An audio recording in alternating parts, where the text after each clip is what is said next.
Let's go back to our Nancy Cortez, who is there at Conor Lamb headquarters. So, Nancy, we saw the candidate introduced to the crowd there as Congressman-elect, despite the fact that there is no official result yet. Right, and this is all about Democrats and the Lamb campaign trying to seize the narrative here, acknowledging that this is a razor-tight race, but insisting that they believe at the end of the day that there is no way Rick Saccone can catch up based on the locations of the absentee ballots that are still outstanding. So why not just go ahead and declare victory now and make it more difficult for Saccone to hold out? But I'll remind you that the last time we heard from Rick Saccone, which is about an hour and a half ago now, here's what he said, and I'll quote. He said, "We are still fighting the fight. It's not over yet.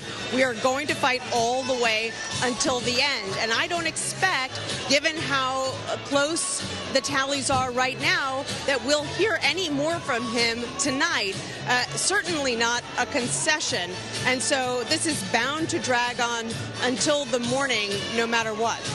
And Nancy, tell us about what we heard there in Lamb's message, particularly, as Harry was noting, with respect to organized labor and the distinct brand of Democrat that exists there in Western Pennsylvania. Right. Well, organized labor here in Pennsylvania's 18th district has been very close to the Republican congressman in this district, Tim Murphy, right up until he resigned back in October. He had a very good relationship with them, and that made it very difficult for the Democratic Party to break through.